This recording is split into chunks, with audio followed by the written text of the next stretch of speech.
ಉತ್ತಮ ಕವಿಗಳಾಡಿರುವ ಮಾತುಗಳ ನೋಡೆ ಸಜ್ಜನರು ಕೊಂಡಾಡೆ ಕಾವ್ಯಗಳನ್ನು ಹಾಡುವ ಕವಿತೆಗಳ ಹಾಡುವ ಗಮಕಿ ಕವಿತೆಗಳ ಹಾಡುವನು ಗಮಕಿ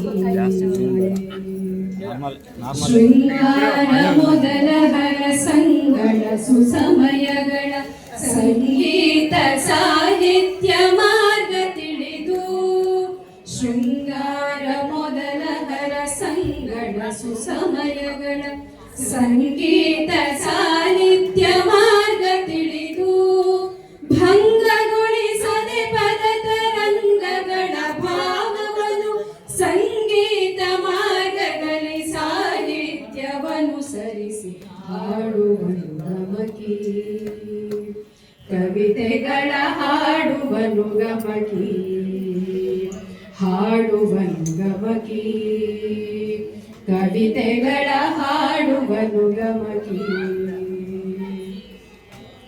ಅರ್ಥವಾಗುವ ತೆರದಿ ಪದಗಳನ್ನು ನಿಲ್ಲಿಸುತ್ತ ವ್ಯರ್ಥವಾಲಾಪಿಸದೆ ಸ್ಪಷ್ಟತೆಯೊಳು ಅರ್ಥವಾಗುವ ತೆರದಿ ಪದಗಳನ್ನು ನಿಲ್ಲಿಸುತ್ತ ವ್ಯರ್ಥವಾಲಾಪಿಸದೆ ಸ್ಪಷ್ಟತೆಯೊಳು ನೀತಿವಂತರ ಪರಮ ಸಾರ್ಥಕದ ಕವಿತೆಗಳ ಅರ್ಥಿಯಿಂದ ಅಭ್ಯಸಿಸಿ ಕವಿ ಹೃದಯ ನಲಿವವನು ಹಾಡುವನು ಗಮಕಿ ಕವಿತೆಗಳ ಹಾಡುವನು ಗಮಕಿ ಹಾಡುವನು ಗಮಕಿ ಕವಿತೆಗಳ ಹಾಡುವನು ಗಮಕಿ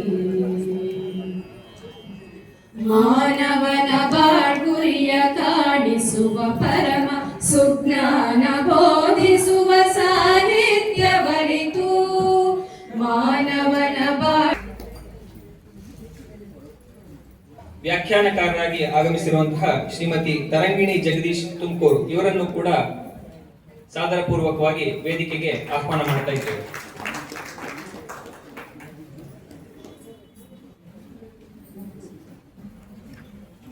ಭೀಷ್ಮ ಪರ್ವದಲ್ಲಿ ಕುರುಕ್ಷೇತ್ರ ಯುದ್ಧವು ಪ್ರಾರಂಭವಾಗಿ ಭಗವಂತನ ವಿಶ್ವರೂಪ ದರ್ಶನ, ಶ್ರೀಕೃಷ್ಣನ ಗೀತೋಪದೇಶ ಇತ್ಯಾದಿ ಭಾಗಗಳನ್ನ ಈ ವಾರದಲ್ಲಿ ನಾವೆಲ್ಲರೂ ಕೇಳಲಿದ್ದೇವೆ.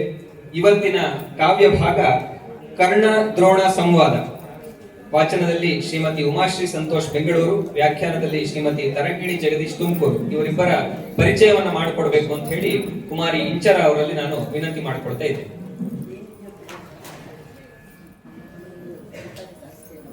ಹರಿ ಓಂ. ಎಲ್ಲರಿಗೂ ನಮಸ್ಕಾರ. ಇವತ್ತಿನ ಕಾವ್ಯ ಭಾಗದ ವಾಚನ ಹಾಗೂ ವ್ಯಾಖ್ಯಾನಕಾರರ ಪರಿಚಯ. ವಾಚನಕಾರರಾದಂತಹ ಶ್ರೀಮತಿ ಉಮಾಶ್ರೀ ಸಂತೋಷ್ ಇವರು ವೃತ್ತಿಯಲ್ಲಿ ವಕೀಲೆ ಆಗಿದ್ದು BMS ಕಾಲೇಜಿನಲ್ಲಿ ಅರೆಕಾಲಿಕ ಉಪನ್ಯಾಸಕರಾಗಿದ್ದಾರೆ. ಗಮಕವನ್ನ ಸತತ 2 ವರ್ಷಗಳಿಂದ ಶ್ರೀಮತಿ ಸಾವಿತ್ರಿ ಸತ್ಯೇಂದ್ರ ಹಾಗೂ ಶ್ರೀಮತಿ ಕುಸುಮ ಅನಂತರಾಮಯ್ಯರವರ ಬಳಿ ಅಭ್ಯಾಸ ಮಾಡುತ್ತಿದ್ದು ಇವರ ಹವ್ಯಾಸಗಳು ದೇವರ ನಾಮ, ಭಾವಗೀತೆಗಳನ್ನು ಹಾಡುವುದು, ಹಾಗೆಯೇ ಕೆಲವೊಂದು ಗಮಕ ಕಾರ್ಯಕ್ರಮಗಳನ್ನು ನೀಡಿರುತ್ತಾರೆ ಹಾಗೂ ಹಾಸನ ಆಕಾಶವಾಣಿ ಕೇಂದ್ರದಲ್ಲಿ ಕೆಲವು ಕಾರ್ಯಕ್ರಮಗಳನ್ನು ಇವರು ನೀಡಿರುತ್ತಾರೆ. ಇವರಿಗೆ ಭಾವಗೀತೆಗೆ ಜೀವ ತುಂಬುವ ಗಾಯಕಿ ಎಂದು ವಿಜಯ ಕರ್ನಾಟಕ ಪತ್ರಿಕೆಯಿಂದ ಪುರಸ್ಕಾರ ಬಂದಿದ್ದು ಹಾಗೂ ಗಮಕ ಪ್ರಥಮ ಮತ್ತು ಪ್ರೌಢ ಪರೀಕ್ಷೆಯಲ್ಲಿ ದ್ವಿತೀಯ ರ್ಯಾಂಕ್ ಅನ್ನು ಪಡೆದಿರುತ್ತಾರೆ. ಇನ್ನು ಇವತ್ತಿನ ನಮ್ಮ ವ್ಯಾಖ್ಯಾನಕಾರರಾದಂತಹ ಶ್ರೀಮತಿ ತರಂಗಿಣಿ ಜಗದೀಶ್ ಇವರು ವೃತ್ತಿಯಲ್ಲಿ ಇವರ ಹವ್ಯಾಸ ಸಾಹಿತ್ಯ ಅಧ್ಯಯನ, ಬರವಣಿಗೆ ಹಾಗೂ ಉಪನ್ಯಾಸ.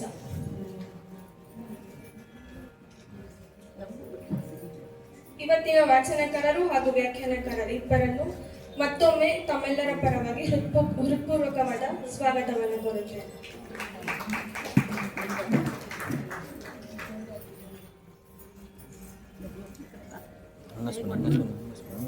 ಗಮಕ ವಾಚನ ಮತ್ತು ವ್ಯಾಖ್ಯಾನಕಾರರನ್ನ ಪರಿಚಯಿಸಿ ಅವರನ್ನ ಸ್ವಾಗತಿಸಿದಂತಹ ಕುಮಾರಿ ಇಂಚರ ಅವರಿಗೆ ಧನ್ಯವಾದಗಳು. ಒಂದು ವಾರದ ಗಮಕ ಹಬ್ಬದ ಎಲ್ಲ ಗಮಕ ವಾಚನ ಮತ್ತು ವ್ಯಾಖ್ಯಾನ ಕಾರ್ಯಕ್ರಮವನ್ನ ನಾವು ಯೂಟ್ಯೂಬ್ ನಲ್ಲಿ ವೀಕ್ಷಿಸಬಹುದಾಗಿದೆ.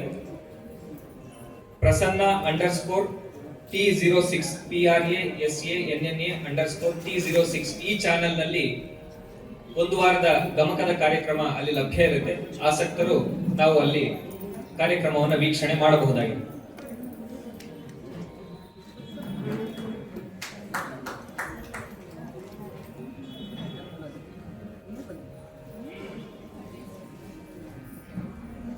ಇನ್ನು ಇವತ್ತಿನ ಗಮಕದ ಕಾರ್ಯಕ್ರಮ ಕಾವ್ಯಭಾಗ ಕರ್ಣ ದ್ರೋಣ ಸಂವಾದ. ಕಾವ್ಯಭಾಗ ಕರ್ಣ ದ್ರೋಣ ಸಂವಾದ.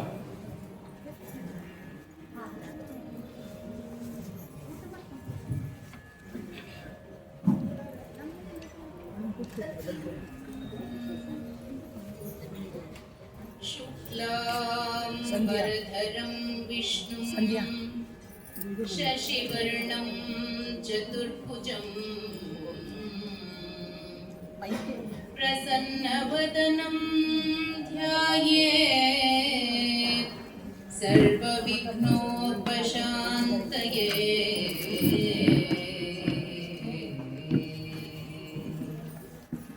गुरुब्रह्मा गुरुर्विष्णुः गुरुर्देवो महेश्वरः गुरुसाक्षात् परब्रह्म तस्मै श्री गुरवे नमः।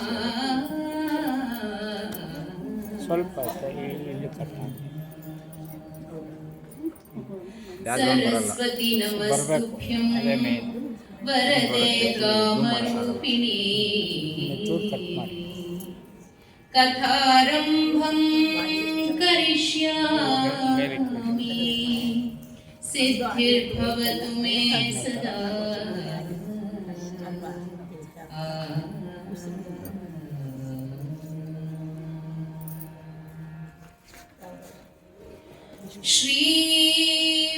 श्रीवनितयरसने विमलराजीवपीठनपितने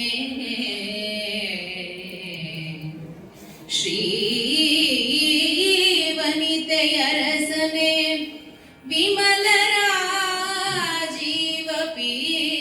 विमलराजीवपीठनपितने जगकतिपावनने सनकादि सज्जननि करदातारा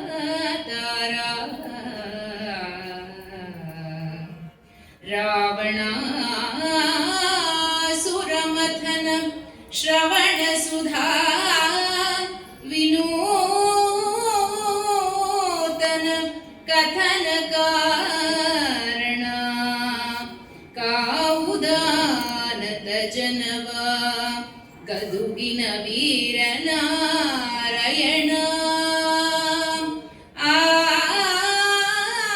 ಆನತ ಜನವ ಕಾವುದು ಗದುಗಿನ ವೀರನಾರಾಯಣ.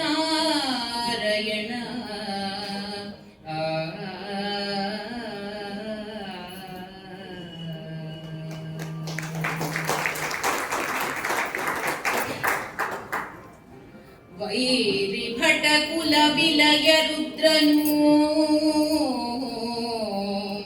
ಉದಾರ ತೇಜೋ ಭೃಗ್ನನು ಆ ಭಾಗೀರಥಿ ಸುತ ಧರಿಸಿದನು ಕುರು ಸೇನೆಯೊಡೆತನವ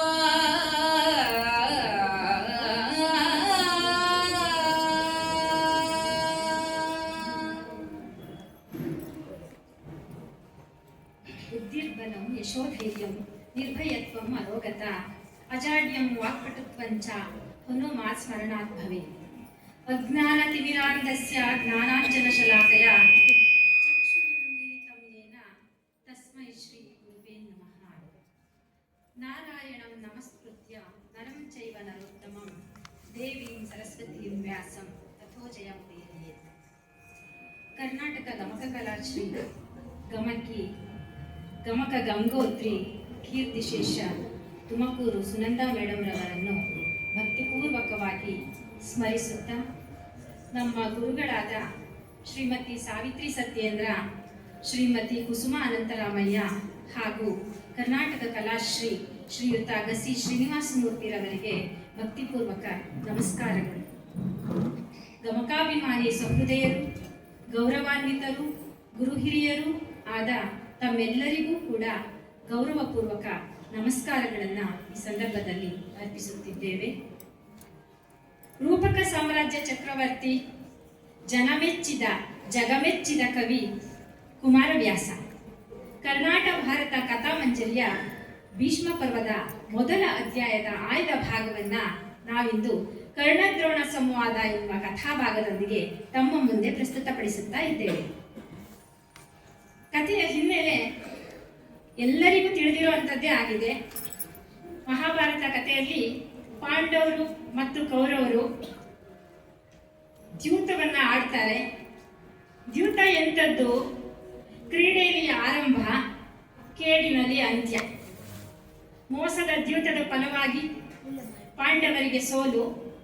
ನಿಯಮದ ಪ್ರಕಾರ 12 ವರ್ಷದ ವನವಾಸ, 1 ವರ್ಷದ ಅಜ್ಞಾತವಾಸ. ಅಷ್ಟನ್ನು ಮುಗಿಸಿ ಹಿಂದಿರುಗಿ ಬಂದಾಗ ಅಧಿಕಾರದ ರುಚಿ ಕಂಡ ದುರ್ಯೋಧನ ಕುರ್ಚಿ ಬಿಡಕ್ಕೆ ಯಾರು ಸಿದ್ಧ?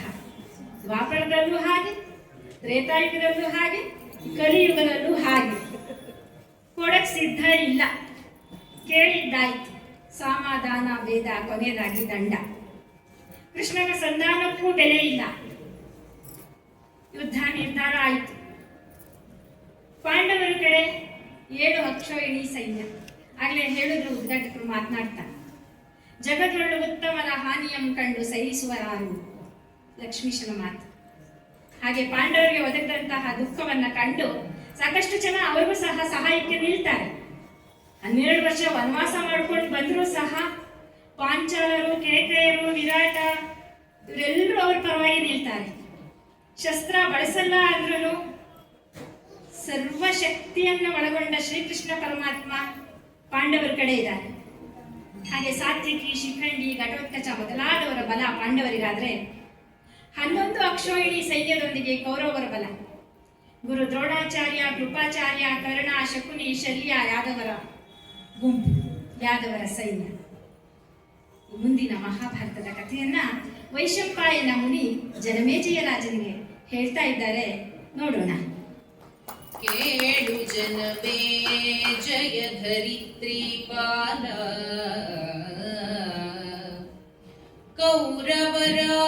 ಕೌರವರಾಯನಲ್ಲಿಗೆ ಕಾಳಗದ ಕಾತರಿಗರಿಬರು ಅಟ್ಟಿದರು ಪಟ್ಟರನು. ಕೇಳಿದನು ಕುರುಭೂಮಿಯಲಿ ತ್ರಿಪುಜಾಲದುದಯವನು. ಅಂದು ಕುರುಕುಲ ಮೌಳಿ ಕರೆಸಿದನು ಆಪ್ತರನು ಪರಿಮಿತಕ್ಕೆ ಮಂತ್ರಿಗಳ. ಕುರುಕುಲ ಮೌಳಿ ಕರೆಸಿದನು ಆಪ್ತರನು ಪರಿಮಿತಕ್ಕೆ ಮಂತ್ರಿಗಳ.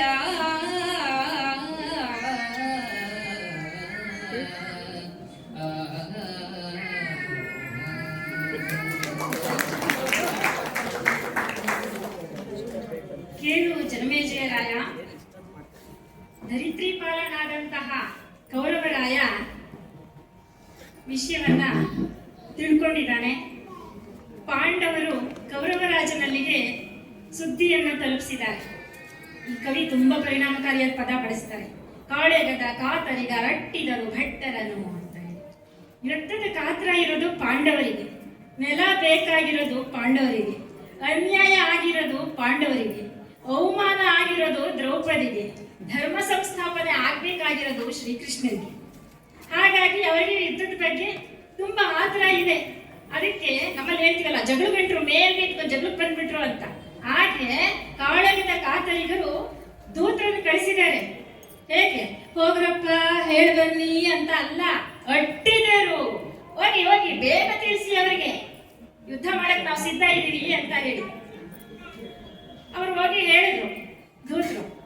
ದುರ್ಯೋಧನನಿಗೆ ಈಗ ಶತ್ರುಗಳು ಬಂದು ಯುದ್ಧ ಭೂಮಿ ಕುರುಕ್ಷೇತ್ರದಲ್ಲಿ ಇದ್ದಾರೆ ಅಂತಂದ್ರೆ ಸುಮ್ಮನಿರೋ ಹಾಗಿಲ್ಲ ರಾಜ.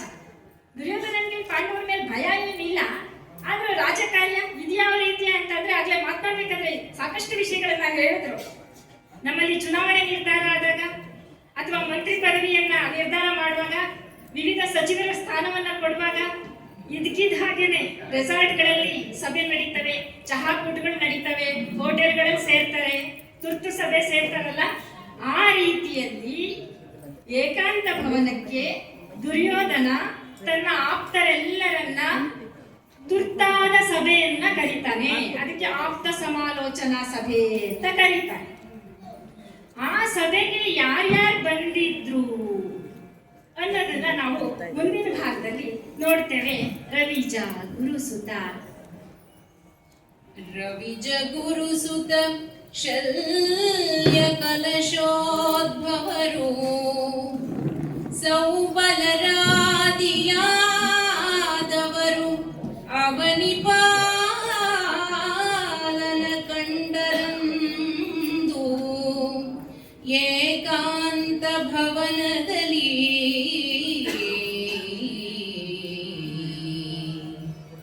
ಅವನಿಪತಿ ಹದನೇನು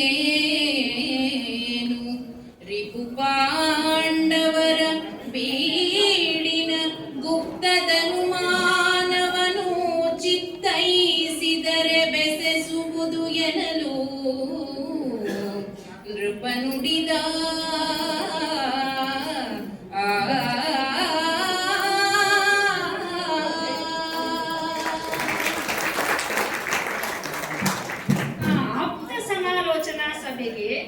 ದುರ್ಯೋಧನ ಯಾರ್ಯಾರನ್ನು ಕರೆಸಿದ್ದಾರೆ ಅನ್ನುವಾಗ ದುರ್ಯೋಧನ ತನ್ನ ಆಪ್ತರಂತ ಯಾರ್ಯಾರನ್ನ ತಿಳ್ಕೊಂಡಿದ್ದಾನೆ ಅನ್ನೋದು ನಮ್ಗೆ ಗೊತ್ತಾಗುತ್ತೆ. ಮೊದಲನೇದಾಗಿ ರವಿಜ, ಕರ್ಣ ದುರ್ಯೋಧನನಿಗೆ ಆಪ್ತ ಮಿತ್ರ. ಎರಡು ದೇಹ ಒಂದು ಜೀವ ಅನ್ನೋ ಹಾಗೆ ಆ ಕರ್ಣ ಬಂದಿದ್ದಾನೆ. ಗುರುಸುತ ಅಶ್ವತ್ಥಾಮ ಬಂದಿದ್ದಾನೆ. ಮಾತೃ ದೇಶದ ಅರಸ ಶಲ್ಯ ಬಂದಿದ್ದಾನೆ. ದ್ರೋಣ ಇದ್ದಾರೆ ಗುರುಗಳಾದಂತಹ.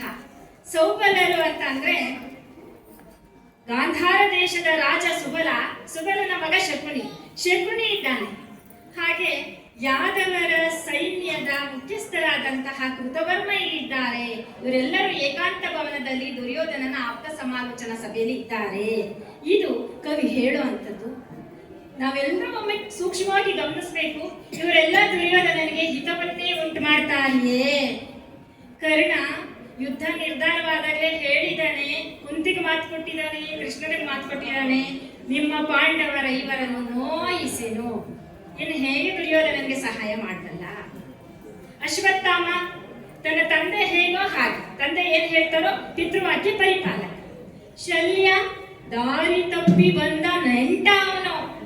ಪಾಂಡವರ ಸೈನ್ಯಕ್ಕೆ ಬರ್ತಾ ಇದ್ದ. ಇವಾಗ ಎಲ್ಲ ಆಮಿಷಗಳನ್ನ ತೋರಿಸಿ ಪಕ್ಷಾಂತರ ಮಾಡ್ಕೊಳ್ತಾರಲ್ಲ, ದ್ವಾಪರದಲ್ಲೂ ಅದೇ ಏನೆಲ್ಲ ನಿಮಗೆ ಫಾರಿನ್ ಟೂರ್ ಕಳ್ಸೋದು, ಸೈಟ್ಗಳು ಕೊಡೋದು, ಇಲ್ಲ ನೀನ್ ನಮ್ಮ ಪಕ್ಷಕ್ಕೆ ಬಂದ್ರೆ ನಿಮ್ಗೆ ಖಾತೆ ಕೊಡ್ತೀವಿ, ಒಳ್ಳೆ ಉಪಚಾರ ನೀಡೋದು, ಔತಣಕೂಟಗಳನ್ನು ಏರ್ಪಡಿಸೋದು. ಹಾಗೆ ಶಲ್ಯನಿಗೂ ಸಹ ಬರ್ತಾ ಇದ್ದ ಸೈನ್ಯಕ್ಕೆಲ್ಲ ಒಳ್ಳೆ ಉಪಚಾರ ನೀಡಿ ತನ್ನ ಕಡೆಗೆ ಸೇಳ್ಕೊಂಡ ದುರ್ಯೋಧನ. ಶಲ್ಯನಿಗೆ ಅನಿವಾರ್ಯ ಮನಸ್ಸೆಲ್ಲ ಪಾಂಡವರ ಕಡೆ. ಇಲ್ಲಿ ದುರ್ಯೋಧನ ಜೊತೆ ಸೈನ್ಯದ ಜೊತೆ ಇದಾನ ಅಷ್ಟೇ. ಇನ್ನೆಷ್ಟರ ಮಟ್ಟಿಗೆ ಶಲ್ಯ ಇವರ ಪರವಾಗಿ ಹೋರಾಡ್ತಾನೆ ನೋಡ್ಬೇಕು. ದ್ರೋಣಾಚಾರ್ಯರಿಗೆ ಅರ್ಜುನ ಅಂದ್ರೆ ಜೀವ. ಎಂಥ ಗುರುಗಳಿಗೂ ಒಬ್ಬೊಬ್ರು ಶಿಷ್ಯರು ಅಂದ್ರೆ ಬಹಳ ಇಷ್ಟ ಇರುತ್ತೆ. ನಾನು ಹೆಸರು ಉಳಿಸೋ ಇವನೇ ಮುಂದೆ ಅನ್ನುವಂಥದ್ದು ಶಿಷ್ಯ ವಾತ್ಸಲ್ಯ. ಪ್ರಿಯ ಶಿಷ್ಯ ಪಾಂಡವರ ಪಕ್ಷದಲ್ಲಿ. ಇಲ್ಲಿ ನೋಡಿದ್ರೆ ದುರ್ಯೋಧನ ಅನಿವಾರ್ಯವಾಗಿ ಹೋರಾಡಬೇಕು ಇದಾರಷ್ಟೇ. ಅವ್ರಿಗಂತೂ ಹೇಗೆ ಅಂದ್ರೆ ಹೇಳಿದ ಮಾತು ಕೇಳಲ್ಲ ಇವನು, ಎಷ್ಟು ಹೇಳಿದ್ರು ಅಷ್ಟೇ, ಅವನ ಹಣೆ ಬರ ಏನಾದ್ರೂ ಆಗ್ಲಿ ಅಂತ ಇದ್ದಾನ ಅಷ್ಟೇ. ಶಕುನಿ ಅಯ್ಯೋ ಅವನ ಅವ್ರ ಜೊತೆ ಇರೋದೇ ಕೌರವರ ಸೈನ್ಯ ಕೌರವರ ಗುಂಪನ್ನ ವಂಶನ ನಿರ್ನಾಮ ಮಾಡ್ಬೇಕು ಅಂತ, ಅವ್ರು ಒಳ್ಳೇದ್ ಮಾಡ್ಬೇಕು ಅಂತ ಇಲ್ಲವೇ ಇಲ್ಲ. ಅಂಥ ಶಕುನಿನ ಆಪ್ತರ ಸಭೆ ಕರ್ಕೊಂಡಿದ್ದಾನೆ ಇವನು. ಕೃತವರ್ಮ ಏನೋ ಯಾವ್ದಾದ್ರು ಸೈನ್ಯ ಇಲ್ಲ ಈಗ ಬಂದಿದೆಯಲ್ಲ, ಆ ಸೇನಾಪತಿನ ಬಿಟ್ಟು ಸಭೆ ಮಾಡಬಾರ್ದು, ಅವನು ಬೇಜಾರು ಮಾಡ್ಕೊಳ್ತಾನೆ. ಆಮೇಲೆ ಆ ಕೃತವರ್ಮ ಇಲ್ಲಿ ಬಂದಿದ್ರು, ಏನೋ ಬರ್ಬೇಕು ಬಂದಿದೀವಿ ಕಣಪ್ಪ, ನಮ್ ಶ್ರೀಕೃಷ್ಣ ಆ ಕಡೆ ಇದ್ದಾನೆ, ಏನೋ ನಮ್ ಕರ್ತವ್ಯ ನಾವು ಮಾಡ್ತೀವಿ ಅನ್ನೋ ರೀತಿಲಿ ಅವರಿದ್ದಾನೆ. ಇಂಥವ್ರನ್ನೆಲ್ಲ ಕರ್ಕೊಂಡು ಸಭೆ ಮಾಡ್ತಿದ್ದಾನೆ. ಅವ್ರು ಬಂದವ್ರು ಕೇಳಿದ್ರು, ಏನೋ ಸೊನ್ನೆ ಹೇಳ್ತಾರಲ್ಲ ಫಾರ್ಮಾಲಿಟಿ ಅಂತ, ಹಾಗೆ ಅವನಿಪತಿ ಅದನ್ನೇನು ಏನಪ್ಪ ವಿಚಾರ ರಾಜ, ಈ ತರ ಕರ್ಸದಿಯಲ್ಲ, ಏನು ಸಮಾಚಾರ, ಪಾಂಡವರ ಶತ್ರುಪಾಳ್ಯದಲ್ಲಿ ಏನಾದ್ರೂ ಗುಟ್ಟಾದಂತ ವಿಚಾರಗಳು, ರಹಸ್ಯ ವರದಿಗಳೇನಾದ್ರೂ ಗೊತ್ತಾಯ್ತಾ, ಗೊತ್ತಾದ್ರೆ ಹೇಳು ಹೇಳು ಬೇಗ ಅಂತ ಕಾತರದಿಂದ ಕೇಳ್ತಾ ಇದ್ದಾರೆ. ಆಗ ಅವನು ಹೇಳ್ತಾನೆ, ದುರ್ಯೋಧನ ಭೂರಿ ನೆರೆದದು, ಸೈನ್ಯ ಹೀಗೆ ಬಂದಿದೆ ಅನ್ನೋ ವಿಷಯನ ಹೇಳ್ತಾನೆ ಆ ಸಭೆಗೆ. ಭೂರಿ ನೆರೆದುದು ನಾಡಗಾವಳಿ ಭಾರ ದೃಷ್ಟದ್ಯುಮ್ನನದು ಗಡ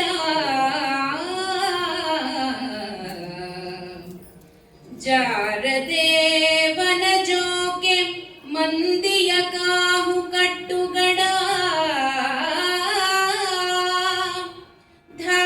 ಧಾರುಣಿಯಲಂ ಪಟರು ಕದನವ ಹಾರಿ ಬಂದರುಗಡ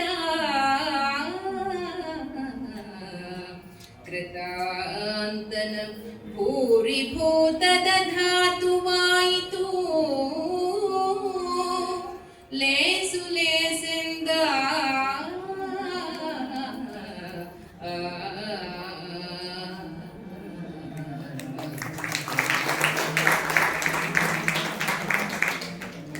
ದುರ್ಯೋಧನನಿಗೆ ಪಾಂಡವ ಸೈನ್ಯದ ಬಗ್ಗೆ ತುಂಬಾ ಹಗುರ ಭಾವನೆ.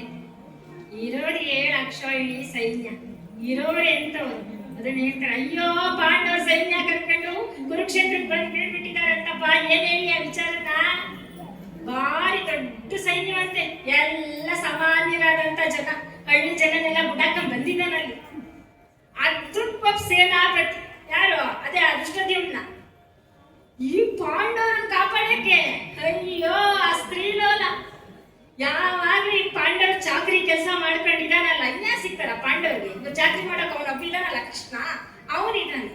ಇಂಥ ಜನರನ್ನೆಲ್ಲ ಕರ್ಕೊಂಡು ಆ ಭೂಗಳ್ರು ದಾರುಣಿಯ ಲಂಪಟರು ನೆನಕ್ಕೋಸ್ಕರ ತೊರಿತಾ ಇರೋ ಪಾಂಡವರು ಯುದ್ಧ ಮಾಡ್ತೀರಿ ಯುದ್ಧ ಮಾಡ್ತೀರಿ ಯುದ್ಧ ಮಾಡ್ತೀರಿ ಅಂತ ಓಡ್ ಬಂದಿಲ್ಲ, ಹಾರ್ ಬಂದಿದ್ದಾರೆ, ಹಾರ್ಕೊಂಡು ಬಂದ್ಬಿಟ್ಟಿದ್ದಾರೆ. ಎಷ್ಟೊತ್ತು ಯುದ್ಧ ಗೆದ್ಕೊಂಡು ಈ ತಲೆ ಮೇಲೆ ಕಿರೀಟ ಇಟ್ಕೊಂಡ್ಬಿಡ್ತೀವ ಅಂತ ಹೇಳಿ ತಲೆ ಖಾಲಿ ಉಳಿಸ್ಕೊಂಡೋಗ್ತಾರ ಹಾರ್ ಬಂದ್ಬಿಟ್ಟಿದ್ದಾರೆ. ಬರ್ಲಿ ಬರ್ಲಿ ಬರ್ಲಿ, ಒಳ್ಳೇದೇ ಆಯ್ತು. ಎಲ್ಲರನ್ನು ತುಂಡರಿಸಿ ಆ ಯಮ ಮತ್ತು ಯಮನಿಗೆ ಹಿಂತಿರುಗಿ ಭೂತ ಪಿಶಾಚಿಗಳಿಗೆ ಭಕ್ಷ ಭೋಜಗಳನ್ನು ಉಣಬಡಿಸ್ಬಿಡೋಣ, ಒಳ್ಳೇದೇ ಆಯ್ತು ಅಂತ ಹೇಳ್ತಾನೆ.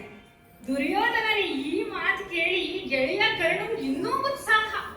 ಅವನು ಮುಂದುವರೆದು ಹೇಳ್ತಾನೆ, ಕರ್ಣ ನೆರೆದದೊದ್ದೆಯನ್ನು ಅನಿಸಬಹುದೇ?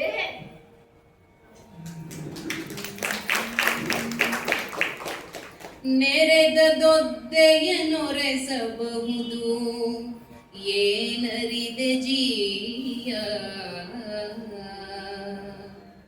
ನೆರೆದದೊದ್ದೆಯನೊರೆಸಬಹುದು ಏನರಿದೆ ಜೀಯ,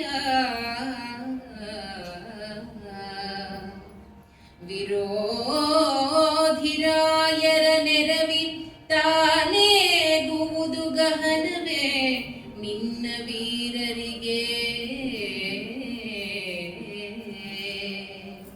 ಕರಿಗಳಿಗೆ ಪ್ರತ್ಯೇಕವಿವೆ ಕೇಸರಿಗಳು ಎಮ್ಮನುಗಳು ನಿಮ್ಮಡಿ ಪರಿಮಿತಕ್ಕೆ ಬರಲಾವ ಭಾರವಿದು, ನಿಮ್ಮಡಿ ಪರಿಮಿತಕ್ಕೆ ಬರಲಾವ ಭಾರವಿದೆಂಬನ ಕರ್ಣ.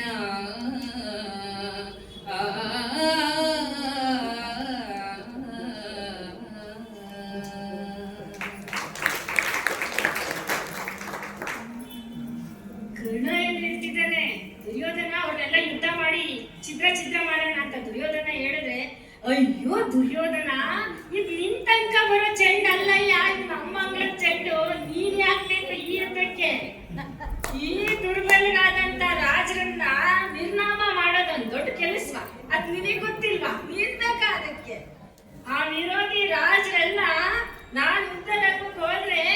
ಏನ್ ಬೇಕು ನಮ್ಮಲ್ಲಿ ನಮ್ಮ ಹೆಣ್ಮಕ್ಳಿಗೆ ಬಹಳ ಚೆನ್ನಾಗಿ ಗೊತ್ತು ಏಗೋ ಪದ ಈ ಅಪ್ಪಂತ ಏಗಿ ಏಗಿ ಏಗಿ ಚಿಕ್ಕ ಕನಕರತ್ನ ಅಂತ ಹೇಳ್ತಾರಲ್ಲ ಆ ನಾಚಿ ಏನ್ ಬೇಕು ಯಾಕಾನೋ ಯುದ್ಧಕ್ಕೆ ಬಂದು ಈ ದುರ್ಯೋಧನ ಜೊತೆಲಿ ಈ ದುರ್ಯೋಧನ ಪಕ್ಷಕ್ಕೆ ಸೇರ್ಕೊಂಡು ಪಾಂಡವರಿಗೆ ಎದುರಾಗಿ ಪಾಂಡವರಿಗೆ ಎದುರಾಗಿ ನಾವು ಸೇರ್ಕೊಂಡು ಪಾಂಡವರ ಜೊತೆಗೆ ಬರಬಾರ್ದಾಗಿತ್ತು ಯುದ್ಧಕ್ಕೆ ಅಂತ ಪಶ್ಚಾತ್ತಾಪ ಪಡ್ಬೇಕು ಅಲ್ಲಿರುವಂತ ಶತ್ರು ರಾಜರು. ಹಾಗೆ ಅವ್ರಿಗೆ ಬುದ್ಧಿ ಕಲಿಸ್ತೀವಿ. ಅವ್ರು ಏನ್ ಮಾಡ್ಬೇಕು ಅಂತ ನಮಗೆ ಗೊತ್ತಿಲ್ವಾ? ಪಾಂಡವರು ಆನೆಗಳಾದ್ರೆ ನಾವು ಸಿಂಹಗಳು. ಅವ್ರಿಗೆ ಸರಿ ಬುದ್ಧಿ ಕಲ್ಸಕ್ಕದ್ ಗೊತ್ತು. ಅವರನ್ನ ನಿರ್ನಾಮ ಮಾಡ್ತೀವಿ ನಾವು. ಅದರಿಂದ ನಮ್ಮನ್ನು ಕಳಿಸೋ ದುರ್ಯೋಧನ ಯುದ್ಧಕ್ಕೆ ನೀನ್ ಯಾಕೆ ಮಾಡಕ್ ಹೋಗ್ತೀಯ ಯುದ್ಧನ ಅಂತ ಹೇಳಿ ಕರ್ಣ ಹೇಳ್ತಾನೆ. ಆಮೇಲೆ ನಾನ್ ಯುದ್ಧ ಭೂಮಿಗೆ ಹೋಗಿ ಏನೆಲ್ಲ ಮಾಡ್ತೀನಿ ಪಾಂಡವ ಸೈನ್ಯನ ಅಂತ.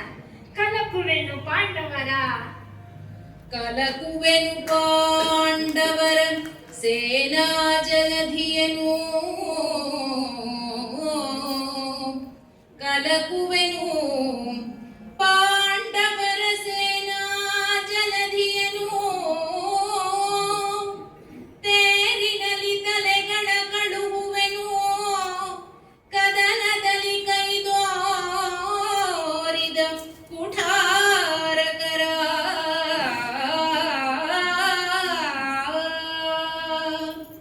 ಒಳಲ ಹೊರ ಶೂಲದಲ್ಲಿ ರಿಪುಗಳ ಸೆಳೆಸುವೆನು ತಾವೀಳೆಯವನೆಂದು ಅಲಘು ಭುಜಬಲ ಕರ್ಣ ನುಡಿದನು ಕೌರವೇಂದ್ರಂಗೆ.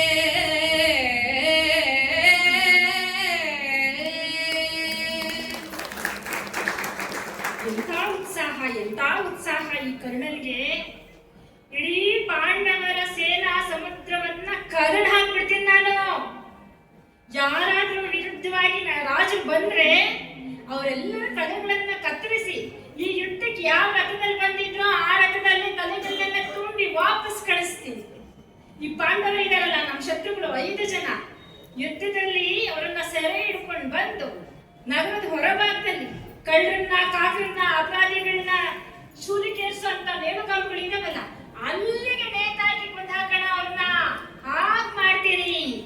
ಎಂತ ಸುಳ್ಳು ಹೇಳ್ತಾ ಇದ್ದಾನೆ ಈ ಕರ್ಣ. ಅವ್ರ ಅಮ್ಮಂಗೆ ಹೇಳಿದ್ದಾನೆ ನಾನೇನು ಮಾಡಲ್ಲ ನಿನ್ ಮಕ್ಕಳನ್ನ ಅಂತ.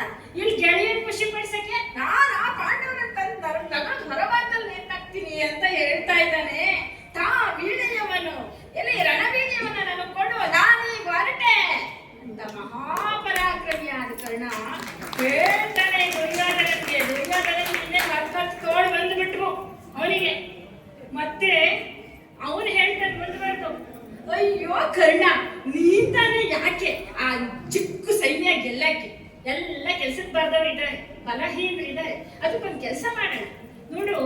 ಈ ಹುಲ್ಲು ಗುಡ್ಡನ ಬೀಳ್ಸಕ್ಕೆ ಯಾರಾದ್ರೂ ವಜ್ರಾಯುಧ ಬಳಸ್ತಾರೆ, ನೇಗ್ಲೇ ಸಾಕು. ಹಾಗೆ ನಮ್ಮೂರ್ ಕಾಯೋ ತಳವಾಡ್ರು ಇಲ್ಲ ನಮ್ಮ ಸಾಮಂತ ರಾಜರುಗಳನ್ನ ಕಳ್ಸಿದ್ರೆ ಆಯ್ತು ಬಿಡು ಅಂತಾನೆ. ನೀನು ಬೇಡ ನಾನು ಬೇಡ ಅವ್ರು ಯಾರು ಕಳ್ಸದ ಬಿಡು ಯುದ್ಧಕ್ಕೆ ಎತ್ಕೊಂಡು ಬರ್ತಾರೆ ಅಂತ. ಇದನ್ನು ಕೇಳಿಸ್ಕೊಂಡು ಆ ದ್ರೋಣಾಚಾರ್ಯರಿಗೆ ಸಹನೆ ಕೆಟ್ಟೋಯ್ತು. ಓಹೋ ಇವರು ಬಾರಿ ಇದ್ದಾರೆ ಅಂತ. ಇಲ್ಲಿ ನೋಡಿ ಅವರು ದೇಹದ ಭಾಷೆ ಬಳಸ್ತಾರೆ. ಕುಮಾರವ್ಯಾಸ ಮೂಗಿನಲ್ಲಿ ಬೆರಳಿಟ್ಟು ಮುಕುಟವ ತೂಗಿದನು. ಮೂಗಿನಲ್ಲಿ ಬೆರಳಿಟ್ಟು ಮಕುಟವ ತೂಗಿದನು.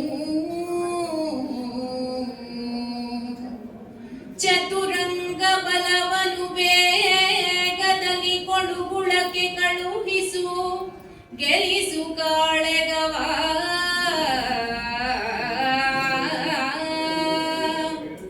ತಾಗಿ ಭಾಗದ ಮರುಳುತನದುದ್ಯೋಗವಿದಕ್ಕೆ ನೆಂಬೆನು.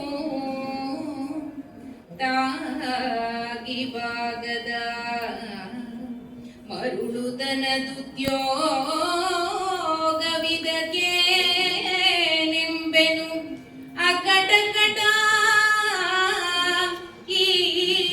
ಈಗಲದ್ದುದು ಕೌರವಾನ್ವಯವು ಎಂದನ ದ್ರೋಣ.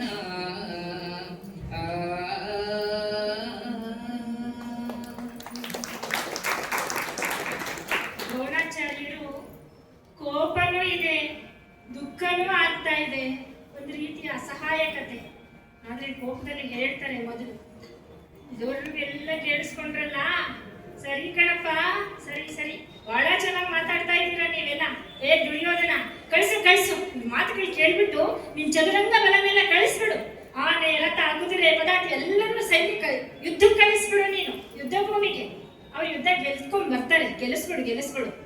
ಹೈ, ಆಗೋ ಹೋಗೋ ಮಾತಾಡ್ರಯ್ಯ, ಏನ್ ಮಾತು ಅಂತ ಆಡ್ತಾ ಇದ್ದೀರಾ? ಅಸಾಧ್ಯವಾದದ್ದು. ಏನ್ ಹುಚ್ಚಿಡಿದ್ಯಾ ನಿಮ್ಗೆ? ಮರಳ್ತನದ್ ಮಾತಾಡ್ತಿದ್ದೀರಲ್ಲ, ಈ ಕೆಲಸ ಏನ್ ಹೇಳಿದ್ರು ನಿಮ್ ಉದ್ಯೋಗಕ್ಕೆ? ಅಯ್ಯೋ, ದುರ್ಯೋಧನ, ಈ ಕೌರವರ ವಂಶನ ಮುಳುಗಿಸ್ಬಿಟ್ಟೆ ಕಣೋ ನೀನು, ಮುಳುಗಿಸ್ಬಿಟ್ಟೆ.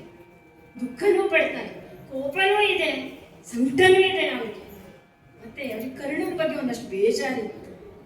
ಹಿಂದೆ ಗಳ ಹೂವ ನಿವನು ಅಂತ ಕರ್ಣನನ್ನ ಕುರಿತು ಹೇಳ್ತಾರೆ ಮುಂದುವರೆದು.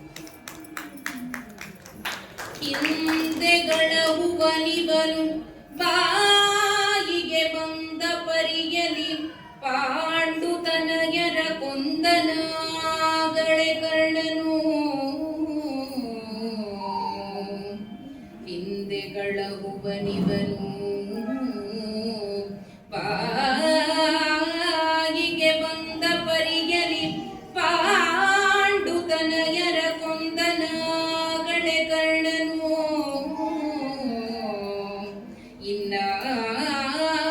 ಇನ್ನಾರೊಡನೆ ಸಂಗ್ರಾಮ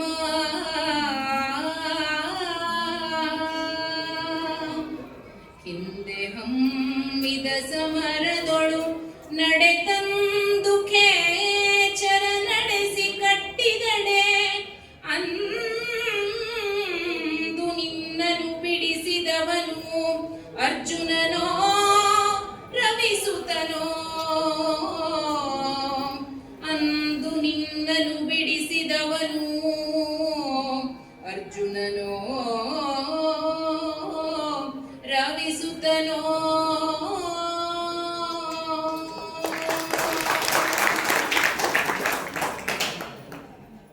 ದುರ್ಯೋಧನ, ಈ ಕರ್ಣ ಇದಾನಲ್ಲ, ಬರೀ ಹಿಂದ್ ಮಾತಾಡ್ತಾನೆ. ಪಾಂಡವರು ಇಲ್ಲ, ಅವ್ರ ಬೆನ್ನಿಂದ ಬೇಕಾದಷ್ಟು ಮಾತಾಡ್ತಾನೆ, ಆಡ್ತಾನೆ, ಜಂಬ ಕುಚ್ಕೊಳ್ತಾನೆ, ಬಾಯಿಗೆ ಬಂದಿದ್ದ ರೀತಿ ಎಲ್ಲ ಮಾತಾಡ್ತಾನೆ. ಬಾಯಿಲೇ ಪಾಂಡವರನ್ನೆಲ್ಲ ಇವನ್ನೆಲ್ಲ ಕೊಂದ್ಬಿಟ್ಟ ಕಣಪ್ಪ, ಇವನು ಬಾಯಿಲೇ ಯುದ್ಧ ಮಾಡ್ಬಿಟ್ಟ, ಬಾಯಿಲೇ ಪಾಂಡವರೆಲ್ಲ ಸಾಯಿಸ್ಬಿಟ್ಟ, ಪಾಂಡವರ ಸೈನ್ಯನೆಲ್ಲ ಕದಡ ಹಾಕ್ಬಿಟ್ಟ, ಪಾಂಡವರ ಪರವಾಗಿದ್ದಂತ ರಾಜರನ್ನೆಲ್ಲ ತಲೆ ಕತ್ತರಿಸಿ ತೇಲಂತೂ ಕಳಿಸೇ ಬಿಟ್ಟ. ಎಲ್ಲ ಬಾಯಿಲೆ ಮುಗ್ದೋಯ್ತಲ್ಲ, ಇನ್ಯಾರ ಜೊತೆ ಯುದ್ಧ ಮಾಡ್ತೀಯೋ ದುರ್ಯೋಧನ? ಯುದ್ಧ ಇನ್ನೆಲ್ಲಪ್ಪ ಇದೆ. ಅಯ್ಯೋ, ಒಂದ್ಸಲ ನೆನಪಿಸ್ಕೊಳ್ಳೋ ದುರ್ಯೋಧನ, ನೀನು ಹಿಂದಿನ ನೆನಪಿಸ್ಕೋ. ಪಾಂಡವರು ವನವಾಸದಲ್ಲಿದ್ದಾಗ, ದ್ವೈತವನದಲ್ಲಿ ಸಂದರ್ಭದಲ್ಲಿ ಅವರು ಹೊಟ್ಟೆ ಉಳಿಸ್ಬೇಕು ಅಂತ ಘೋಷಯಾತ್ರೆ ನೆಪದಲ್ಲಿ ಸರ್ವೈಶ್ವರ್ಯ ಜೊತೆಲಿ ಹೊರಟಿದ್ದಲ್ಲಪ್ಪ. ಅಲ್ಲೋ, ಅದಾಗ್ಲೇ ಹೇಳಿದ್ರು, ಅದನ್ನ ಉದ್ಘಾಟಕರು ಮಾತಾಡ್ಬೇಕಾದ್ರೆ ಈ ಪ್ರಸಂಗವನ್ನ ಪ್ರಸ್ತಾಪಕ್ಕೆ ತಂದ್ರು. ಅಲ್ಲಿ ನೀವೆಲ್ಲ ಹೋಗಿ ಗಂಧರ್ವರ ಉದ್ಯಾನವನದಲ್ಲಿ ವಿಹರಿಸ್ತಾ, ಅವರು ಈಜುಕೊಳದಲ್ಲೆಲ್ಲ ದಾಂಡಲೆ ಎಬ್ಬಿಸಿದಾಗ ಸ್ವತಃ ದೇವಲೋಕದ ಕುಬೇರ ಗಂಧರ್ವರನ್ನ ಕಳಿಸ್ತಾರೆ ಇಲ್ಲಿಗೆ, ಚಿತ್ರಸೇನನನ್ನ. ಹೋಗಿ ದುರ್ಯೋಧನ ಮತ್ತೆ ಎಲ್ಲ ಪರಿವಾರದವ್ರನ್ನ ಬಂಧಿಸ್ಕೊಂಡು ಕರ್ಕೊಂಡ್ ಬಾ ಅಂತ. ಅವರು ಯುದ್ಧ ಮಾಡಿ ಬಂದು ಎಲ್ಲರೂ ಯುದ್ಧ ಮಾಡ್ತಾ ಇದ್ರೆ ದುರ್ಯೋಧನನ ಪರಿವಾರ ಕರ್ಣನೂ ಸೇರಿದಂತೆ ಹೆದರ್ಕೊಂಡು ದಿಕ್ಕಾಪಾಲ ಹೋಗಿ ಔತ್ಕೊಂಡ್ಬಿಟ್ರಂತೆ. ಎಲ್ಲಿ ಮೇಲೆ ಕರ್ಕೊಂಡೋಗ್ಬಿಡ್ತಾರ ನಮ್ಮನ್ನು ಅಂತ. ಅವಾಗ ಚಿತ್ರಸೇನ ದುರ್ಯೋಧನನನ್ನ ಕೈ ಕಾಲು ಎಲ್ಲ ಕಟ್ಟಿ ಮೇಲೆ ಕರ್ಕೊಂಡು ಹೋದ. ಪಾಪ ಭಾನುಮತಿ ಬಂದ್ರು ಧರ್ಮರಾಯರ ಹತ್ರ, ಭಾವನವ್ರೆ, ನಮ್ಮ ಯಜಮಾನ್ರನ್ನ ಬಿಡಿಸ್ಕೊಡಿ, ಈ ರೀತಿ ದೇವರನ್ನು ಕರ್ಕೊಂಡು ಹೋಗ್ಬಿಟ್ಟಿದ್ದಾರೆ. ಧರ್ಮರಾಯ, ಎಷ್ಟೇ ಆದ್ರೆ ಧರ್ಮ, ಹೋರಪ್ಪ ಬಿಡಿಸ್ಕೊಂಡ್ ಬರ್ರಿ.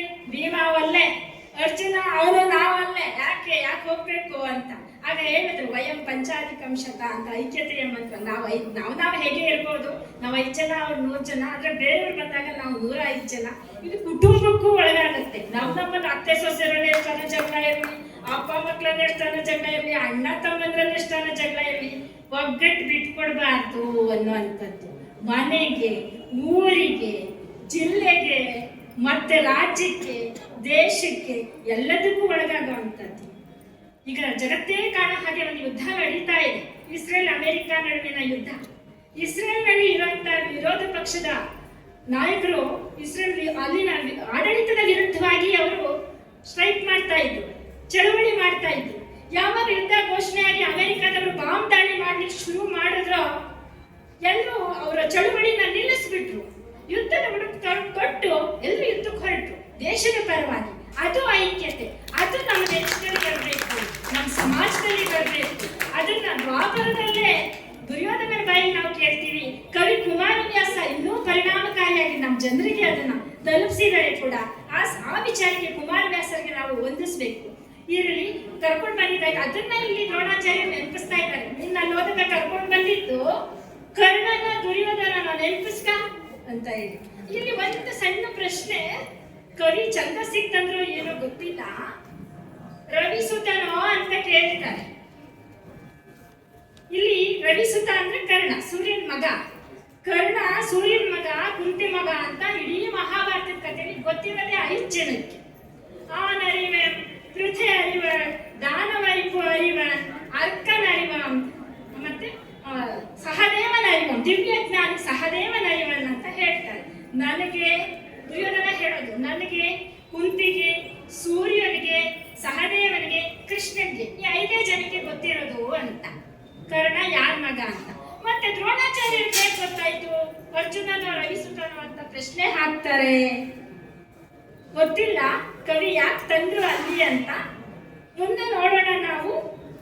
ದ್ರೋಣಾಚಾರ್ಯರು ಪಾಂಡವರ ಸೈನ್ಯದ ಪರಾಕ್ರಮವನ್ನ ಮನವರಿಕೆ ಮಾಡಿಕೊಡ್ಲಿಕ್ಕೆ ಪ್ರಯತ್ನಿಸ್ತಾರೆ ತಮ್ಮ ಶಿಷ್ಯರಿಗೆ. ಸಾಹಸಿಗಳಲ್ಲಿಲ್ಲ, ಸಾಹಸಿಗಳಲ್ಲಿಲ್ಲ ಹರಿ ತುರುಗಾಹಿ ಪಾಂಡವರೈವರು ಅಡವಿಯ ಮೇವುಗಾರರು ಬಂದ ಭೂಭುಜರೆಲ್ಲ ತಾನೆರವಿ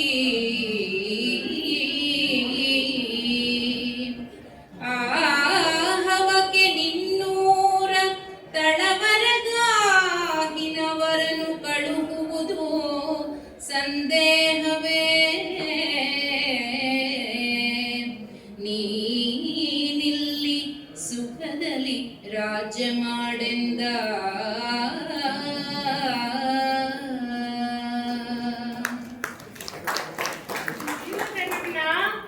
ದ್ರೋಣಾಚಾರ್ಯರು ಬೈತಾ ಇದ್ದಾರೆ ಇಲ್ಲಿ. ಏ ದಡ್ಡ, ಏ ಮುಟ್ಟಾಳ, ಏನ್ ತಿಳ್ಕೊಂಡಿದ್ಯೋ ನೀನು ಪಾಂಡವ ಸೈನ್ಯನ ಸದ್ವ ತಿಳ್ಕೊಂಡಿದ್ಯಾ? ಅಲ್ಲಿ ಯಾರು ಸಾಹಸಿಗಳೇ ಇಲ್ಲ. ಇರೋಂತ ಕೃಷ್ಣ ದನ ಕಾಯ್ಕೊಂಡಿರೋನು. 5 ಜನ ಪಾಂಡವರು ಕಾಡು ಜನರಿದ್ದಂಗೆ. ಅವರು ಹುಟ್ಟಿದ್ದು ಕಾಡಲ್ಲಿ, ಮತ್ತೇನೋ ಒಂದಷ್ಟು ಬೆಳವಣಿಗೆ ಸಂದರ್ಭದಲ್ಲಿ ನಾಡನ್ನ ಕಂಡಿದ್ರು.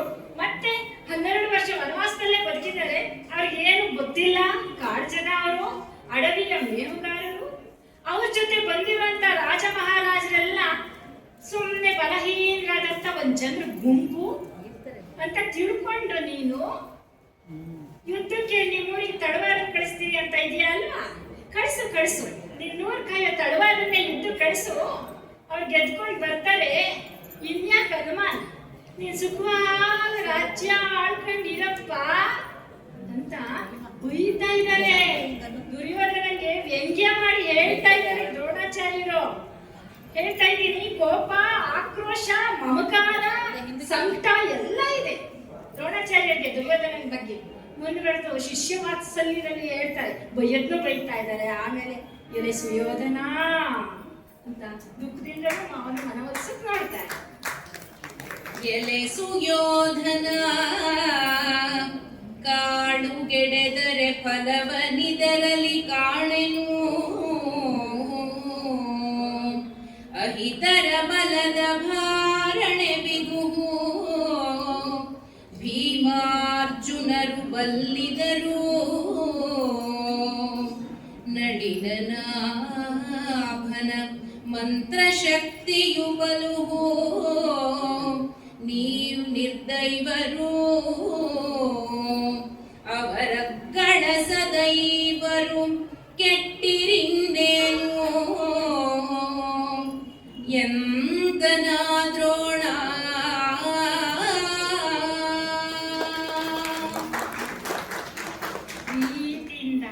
ಒಂದೊಂದ್ಸಲ ಬುದ್ಧಿ ಹೇಳುವಾಗ ಬಾರಮ್ಮ ಕೂತ್ಕೊಳ್ಳು, ಕೇಳಿಸ್ಕೊಳ್ಳೋ, ನಾನು ಹೇಳೋದು ಕೇಳಿಸ್ಕೊಳ್ಳು ಅಂತಾರಲ್ಲ, ಹಾಗೆ ಎಲೆ ಸುಯೋಧನ, ಬರೀ ವ್ಯರ್ಥವಾಗಿ ಈ ತರ ಮಾತನಾಡ್ಕೊಂಡು ಕೂತ್ರೆ ಏನು ಪ್ರಯೋಜನ ಆಗಲ್ಲ ಕಣಪ್ಪ. ಶತ್ರು ಸೈನ್ಯ ನೀನು ಭಾವಿಸಿದಷ್ಟು ಹಗುರವಾಗಿಲ್ಲ, ಬಹಳ ಪರಾಕ್ರಮಶಾಲಿಗಳಿದ್ದಾರೆ, ಬಲಿಷ್ಠವಾಗಿದೆ. ಭೀಮ ಅರ್ಜುನರನ್ನ ನೀನೇನು ಅಂತ ತಿಳ್ಕೊಂಡಿದ್ಯಾ? ಭೀಮನಿಗೆ ಹನುಮಂತನ ಬಲ ಇದೆ. ಎಂತೆಂತಹ ರಾಕ್ಷಸರನ್ನೆಲ್ಲ ಸಂಹಾರ ಮಾಡಿದವನು ಭೀಮ. ಅರ್ಜುನ ಸಾಕ್ಷಾತ್ ಶಿವನನ್ನೇ ಒಲಿಸಿಕೊಂಡು ಪಾಶುಪತಾಸ್ತ್ರವನ್ನೇ ಪಡೆದಂತಹ ವೀರ. ಕೃಷ್ಣ ಸಾಮಾನ್ಯನೇ, ಶಕ್ತಿ ಯುಕ್ತಿ ಎರಡೂ ಇರುವಂತಹ ಚತುರ ರಾಜಕಾರಣಿ ಕೃಷ್ಣ, ಜೊತೆಗೆ ಭಕ್ತವತ್ಸಲ, ಪಾಂಡವರ ಮೇಲೆ ಪ್ರಾಣನ ಇಟ್ಕೊಂಡಿರೋ ಅಂತವನವನು. ಅಂಥ ಕೃಷ್ಣನ ಬಲ ಅವ್ರಿಗಿದೆ. ಆಮೇಲೆ ನಿಮಗೆ ದೈವ ಬಲವೂ ಇಲ್ಲ. ನಾವು ಸಾಮಾನ್ಯವಾಗಿ ಹೇಳ್ತೀವಿ ನಮ್ಗೆ ಅವ್ರು ಬದುಕಿದ್ದಾರೆ, ಇವ್ರು ಬದುಕಿದ್ದಾರೆ, ನಮ್ಗೆ ಅವ್ರು ಗೊತ್ತು, ಇವ್ರು ಗೊತ್ತು, ಆ ಮಿನಿಸ್ಟ್ರು ಗೊತ್ತು, ಏನೆಲ್ಲ ಹೇಳ್ತೀವಿ. ಯಾರು ಬಲಕ್ಕಿದ್ರೂ ದೈವ ಬಲ ಇಲ್ಲ ಅಂದ್ರೆ ಏನು ಪ್ರಯೋಜನ ಆಗಲ್ಲ. ಹಣ ಬಲವೂ ಇಲ್ಲ, ನಮಗೆ ಅಧಿಕಾರದ ಬಲವೂ ಪ್ರಯೋಜನಕ್ಕೆ ಬರಲ್ಲ, ಯಾವುದು ಪ್ರಯೋಜನಕ್ಕೆ ಬರಲ್ಲ. ಹಾಗೆ ಈ ದುರ್ಯೋಧನನಿಗೆ ಮತ್ತು ಕೌರವರಿಗೆ ದೈವ ಬಲವೇ ಇಲ್ಲ. ಪಾಂಡವರಿಗೆ ಅಪಾರವಾದ ದೈವ ಬಲ ಇದೆ. ಮೂಕಂ ಕರೋತಿ ವಾಚಾಲಂ ಪಂಗುಂ ಲಂಘಯತೆ ಗಿರಿಂ ಯತ್ಕೃಪಾ ತಮಹಂ ವಂದೇ ಪರಮಾನಂದಂ ಮಾಧವಂ ಅನ್ನುವಂಥದ್ದನ್ನು ನಾವು ಕೇಳಿದ್ದೀವಿ. ಹಾಗೆ ವಚನಕಾರರು ಸಹ ಹೇಳ್ತಾರೆ, ನೀನೊಲಿದರೆ ಕೊರಡು ಕೊನರುವುದಯ್ಯ, ನೀನೊಲಿದರೆ ಬರಡು ಹಯನಹುದಯ್ಯ, ನೀನೊಲಿದರೆ ನಿಶವು ಅಮೃತಬಹುದಯ್ಯ, ನೀನೊಲಿದರೆ ಸಕಲ ಪಡಿ ಪದಾರ್ಥವು ಇದರಲ್ಲಿಪ್ಪವು ಕೂಡಲ ಸಂಗಮ ದೇವ. ಯಾರು ಒಲಿದರೆ? ಆ ದೈವ ಒಲಿದರೆ. ದೈವದ ಬಲವೇ ನಿನಗೆ ಇಲ್ವಲ್ಲೋ, ಅಯ್ಯೋ ಹಾಳಾಗೋದ್ರಿ ನೀವು, ನಾಶವಾದ್ರಿ, ಕೆಟ್ರಿ ನೀವು ಅಂತ ದುಃಖಿಸ್ತಾನೆ ದ್ರೋಣಾಚಾರ್ಯರು. ಮತ್ತೆ ಮುಂದೊಂದು ಬುದ್ಧಿ ಹೇಳ್ತಾರೆ, ವಸುರ ರಿಪುವಿನ ಮಾತ, ಅಸುರರಿಪುವಿನ ಮಾತನಿ ಮನ್ನಿಸದೆ ಕೌರವ ಕುಲವನದ್ದಿದೆ, ನುಸಿಗಳಿವದಿರು ಮುನಿದು ಪಾರ್ಥನನೇನ ಮಾಡುವರು,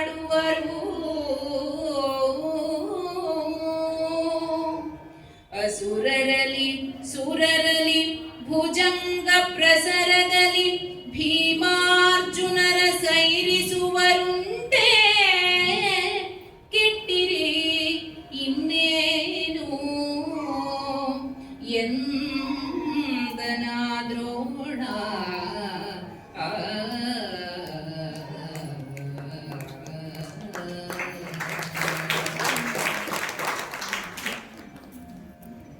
ಬೈಯೋದಿಲ್ಲ, ಬೈದ್ಬಿಟ್ಟು ಸುಮ್ಮನೆ ಆಗ್ಬಿಟ್ರೆ ಸಮಸ್ಯೆ ಪರಿಹಾರ ಸಿಗುತ್ತಾ? ಮತ್ತೆ ದುರ್ಯೋಧನಲ್ಲಿ ಅವ್ನು ಮಾಡಿರೋ ತಪ್ಪನ್ನ ಮನವರಿಕೆ ಮಾಡ್ಕೊಡೋ ಪ್ರಯತ್ನಿಸ್ತಾರೆ ಗುರುಗಳಾದ ದ್ರೋಣಾಚಾರ್ಯರು. ದುರ್ಯೋಧನ ಕೃಷ್ಣ ಸಂಧಾನಕ್ಕೆ ಬಂದಿದ್ನಲ್ಲ, ಅವತ್ತು ನೀನು ಉತ್ಕೊಂಡ್ಬಿಡ್ಬೇಕಾಗಿತ್ತು ಕಣಯ್ಯ. ಒಂದು ಮಾತು ಕೇಳಿದ್ರೆ ಕೌರವ ಕುಲವನ್ನೇ ಮುಳುಗಿಸ್ಬಿಟ್ಟೆ ನೀನು.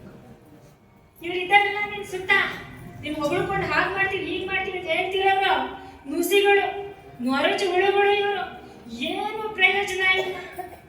ಇವರೆಲ್ಲ ಕೋಪ ಮಾಡ್ಕೊಂಡ ಅರ್ಜುನನ್ನ ಏನ್ ಮಾಡಕ್ ಸಾಧ್ಯ? ಏನ್ ತಾನೇ ಮಾಡಕ್ಕಾಗುತ್ತೆ ಅವ್ರ ಕೈಲಿ? ಅವ್ರು ಎಂಥ ಪರಾಕ್ರಮಿಗಳು ಭೀಮ ಅರ್ಜುನರು. ಅಸುರರಲ್ಲಾಗಲಿ ಸುರರಲ್ಲಾಗಲಿ ನಾಗದೇವತೆಗಳಲ್ಲಾಗಲಿ ಭೀಮನನ್ನಾಗಲಿ ಅರ್ಜುನನನ್ನಾಗಲಿ ಎದುರಿಸಿ ನಿಂತಿರುವಂತ ಉದಾಹರಣೆಗಳಿದೆಯಾ ಎಲ್ಲ? ಅದು ಯಾರು ಅವರ ಎದುರಿಗೆ ನಿಲ್ಲಲಿಕ್ಕೆ ಸಾಧ್ಯನೇ ಇಲ್ಲ. ಮೂರು ಲೋಕದಲ್ಲೂ ರಾಕ್ಷಸರು, ಮಾನವರು, ನಾಗದೇವತೆಗಳು ಎಲ್ಲಾ ಕಡೆನೂ ಸಹ ಅವರಿಗೆ ಕೈ ಮುಗಿದು ವಂದಿಸೋರೇ ಇದ್ದಾರೆ, ಶರಣಾಗತರಾಗೋರೇ ಇದ್ದಾರೆ. ಹಿಂಗಿರುವಾಗ ನೀನು ಇವ್ರ ಮಾತುಗಳನ್ನೆಲ್ಲ ಕೇಳಿ ಅವ್ರ ಜೊತೆ ಯುದ್ಧ ಮಾಡ್ತೀನಿ ಅಂತಿದೀಯಲ್ಲ, ಕೆಟ್ರಿ ಅಂತ ದ್ರೋಣ ಹೇಳಿ ಅದಕ್ಕೆ ಇನ್ನೇನ್ ದಾರಿ ಇದೆ ನಮ್ಗೆ ಕೊನೆದಾಗಿ ಅನ್ನೋದಕ್ಕೆ ಒಂದು ಪರಿಹಾರ ಸೂಚಿಸಕ್ಕೆ ಪ್ರಯತ್ನಿಸ್ತಾರೆ ದ್ರೋಣಾಚಾರ್ಯರು. ಅವರಿಗೆ ಅಸುರಾಂತಕ ಸಹಾಯನು. ಅವರಿಗಸುರಾಂತಕ ಸಹಾಯನು ನಿಮಗೆ ಗಂಗಾಸುತನ ಬಲವು ಆಹವನೀತನ ನೇಮದಲ್ಲಿ ನೆಗಳುವುದು ನೀತಿದು. ಅವರಿವರ ಮಾತಿನಲ್ಲಿ ಫಲವಿಲ್ಲ, ಅವನಿಪತಿ ಕೇಳನಲು ಕಲಶೋದ್ಭವನ ಮತದಲ್ಲಿ ಬಳಿಕ ಮಣಿನನು ಕೌರವರ ರಾಯ.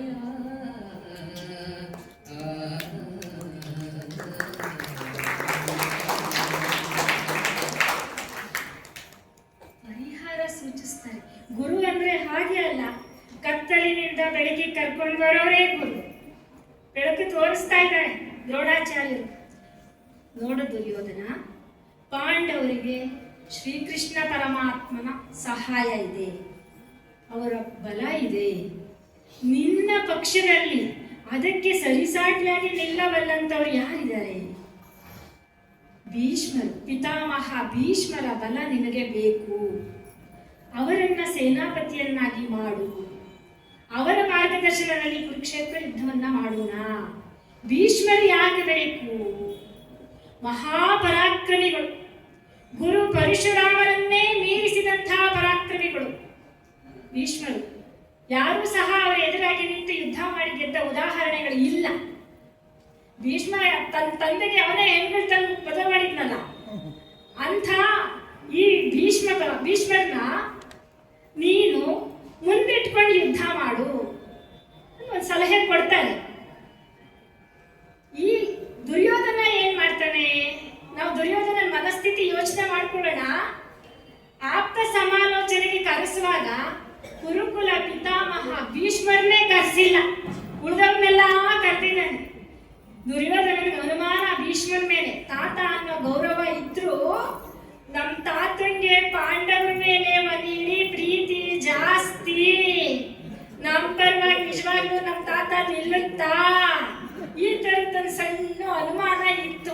ಅದಕ್ಕೆ ತಾತಂಗೆ ಹೇಳೋದೇ ಬಿಡ ಬಿಡು, ನಾವೇ ಹೇಗೋ ಸಭೆ ಮಾಡ್ಕೊಂಡು ಯುದ್ಧ ಘೋಷಿಸ್ಬಿಡೋಣ ಅಂತ ಕರ್ತಿತ್ತು ಆಪ್ತ ಸಮಾಲೋಚನಾ ಸಭೆನ. ಆದ್ರೆ ಸುತ್ತಿ ಬೆಳೆಸಿ ಮತ್ತೆ ತಾತನ ಪಾದಕ್ಕೆ ಹೋಗ್ಬೇಕಾಗ್ಬಂತ. ಗುರುಗಳು ಹೇಳಿದ್ರು, ಬೇಡಪ್ಪ ನೀನು ಭೀಷ್ಮರನ್ನ ಬಿಟ್ಟರೆ ಯುದ್ಧ ಮಾಡೋದು ಕಷ್ಟ ಇದೆ, ಭೀಷ್ಮರು ಬೇಕು, ಅದೇ ಸರಿಯಾದ ಕ್ರಮ. ಅವರಿಗೆ ನೀನು ಪಟ್ಟವನ್ನ ಕಟ್ಟು ಅಂತ ಹೇಳಿದ್ರು. ಈ ಅವ್ರ ಮಾತೆಲ್ಲ ಕೇಳಿ ಪ್ರಯೋಜನ ಇಲ್ಲ. ಈ ಸುತ್ತಮುತ್ತ ಎಲ್ಲ ಹೇಳ್ತಾ ಇದ್ರು ಆಗ ಮಾಡೋಣ ಹೀಗೆ ಮಾಡೋಣ. ಇವ್ರ ಮಾತೆಲ್ಲ ಕೇಳಿದ್ರೆ ಏನು ಪ್ರಯೋಜನ ಇಲ್ಲ. ನಾನು ಹೇಳೋದು ಕೇಳಿ ನೀನು ಬುದ್ಧಿ ಮಾತು ಹೇಳ್ತಾರೆ. ಗುರುಗಳು ಹೇಳಿದ್ಮೇಲೆ ಗುರು ಮಾತನ್ನ ಮೀರ್ಲಿಕ್ಕಾಗದೆ ಮೊದಲೆಲ್ಲ ಕೇಳಿದ್ರೆ ಗುರು ಮಾತನ್ನ ಇವ್ರಿಗೆ ಇನ್ನೂ ಒಳ್ಳೇದೇ ಆಗ್ತಿತ್ತು. ಈ ಕೊನೆಗಳಿಗೆ ಏನೋ ಒಂದೇ ಒಂದು ಗುರುಗಳು ಮಾತನ್ನು ಕೇಳ್ದ. ಆಯ್ತು ಆಯ್ತು ಅಂತ ಗುರುವಿನ ಮಾತಿಗೆ ಒಪ್ಪಿದ ಕೌರವರಾಯ. ಮತಬಹುದು ತಪ್ಪಲ್ಲ. ಮುಂದೆ ಏನಾಯ್ತು ನೋಡೋಣ. ಮತಬಹುದು ತಪ್ಪಲ್ಲ, ಗಂಗಾಸುತನ ತಿಳುವ ವೀರ ಪಟ್ಟವನು ಅತುಳ ಬಲ ಭೀಷ್ಮಂಗೆ ಕಟ್ಟುವೆನೆನುತ ಗುರುರಾಯ ಮತದ ನಿಶ್ಚಯದಿಂದ ಗುರುಸುತನ ಕಳುಹಿದನು. ಇತ್ತಲ ಭುಜ ಪ್ರತತಿಯುತ್ಸಹ ಬಡಗೆ ಪಡುವಣ ಕಡಲೊಳ್ ಇನ ನಿಳಿದ.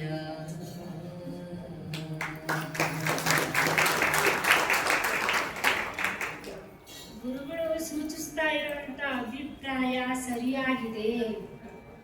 ನಾವು ಈಗಲೇ ಭೀಷ್ಮರನ್ನ ಭೇಟಿ ಮಾಡೋಣ. ಈ ಸಭೆಯಲ್ಲಿ ತೆಗೆದುಕೊಂಡಿರುವಂತ ನಿರ್ಧಾರನ ತಿಳಿಸೋಣ. ತಿಳಿಸೋದಷ್ಟೇ ಅಲ್ಲ, ಅವ್ರನ್ನ ಒಪ್ಸೋಣ. ಸೇನಾಧಿಪತಿಯಾಗಿ ನೀವೇ ಆಗ್ಬೇಕು, ನೀವೇ ನಮಗೆ ಯುದ್ಧಕ್ಕೆ ಮಾರ್ಗದರ್ಶನ ನೀಡಬೇಕು ಅಂತ ಹೇಳಿ ಭೀಷ್ಮರನ್ನ ಒಪ್ಸೋಣ ಅಂತ ನಿರ್ಧಾರ ಮಾಡಿ ಇಡೀ ಸಭೆಗೆ ಆ ವಿಷಯವನ್ನ ತಿಳಿಸಿ ಈಗ ಸಭೆ ಮುಕ್ತಾಯ ಆಯ್ತಲ್ಲ, ಗುರು ದ್ರೋಣಾಚಾರ್ಯರನ್ನು, ಗುರುಪುತ್ರ ಅಶ್ವತ್ಥಾಮನನ್ನು ಅವರವರ ನಿಜ ನಿವಾಸಕ್ಕೆ ಬೀಳ್ಕೊಟ್ಟು ಹಿಂದಿರುಗಿ ಬಂದ ದುರ್ಯೋಧನ ಇಷ್ಟೆಲ್ಲ ವಿಚಾರಗಳನ್ನ ಇಡೀ ಪ್ರಕೃತಿಯ ಸಕಲ ಚರಾಚರಗಳು ಗಮನಿಸ್ತಾ ಇದೆ. ಸರೋವರದಲ್ಲಿ ಇದ್ದಂತಹ ಕಮಲಗಳೆಲ್ಲ ಬೇಸರದಿಂದ ಮುದುಡಿದವು ಅಂತ ಕವಿ ಹೇಳ್ತಾರೆ. ಅಯ್ಯೋ ಅಂತ. ಇನ್ನ ಸೂರ್ಯ ರವ ಉರಿತಾ ಇದ್ದ, ಕುತೂಹಲದ ಕಣ್ಣುಗಳು ಇಟ್ಕೊಂಡು ಅವನು ಸಹ ಉತ್ಸಾಹ ಅಡಗಿದಂತಾಗಿ ನಿರಾಶೆಯಿಂದ ಪಶ್ಚಿಮದ ಕಡಲಿನಲ್ಲಿ ಮುಳುಗಿದ.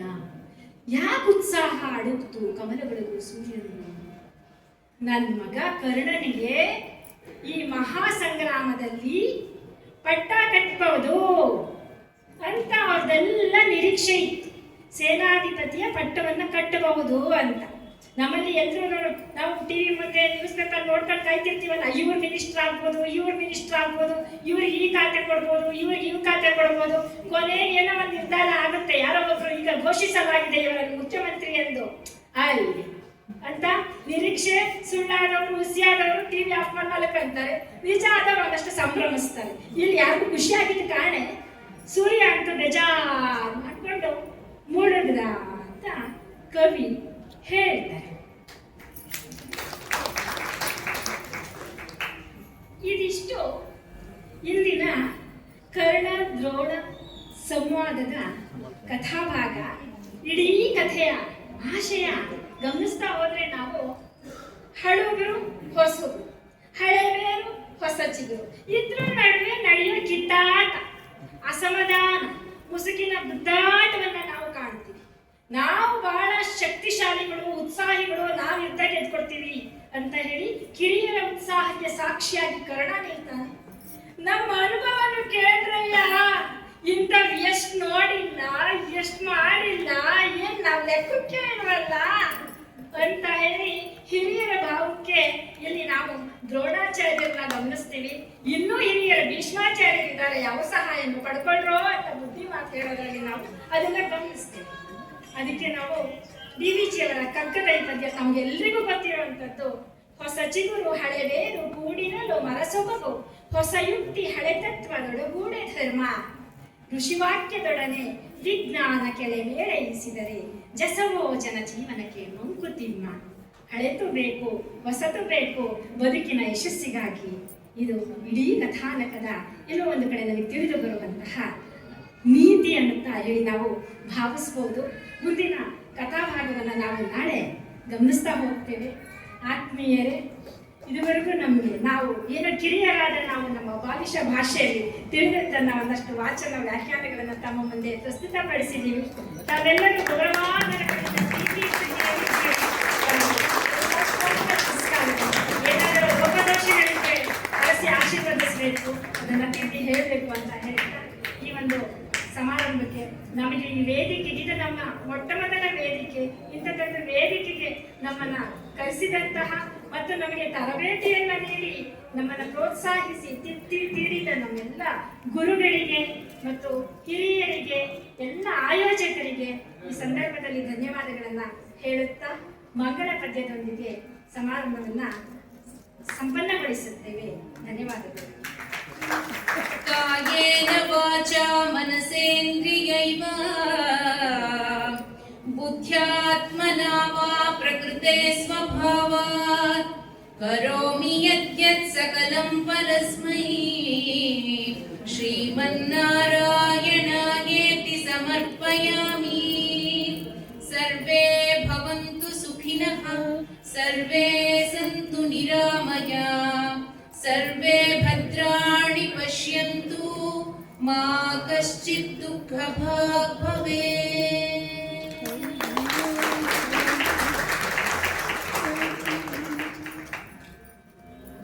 ಇಷ್ಟು ಹೊತ್ತಿನ ಕಾಲ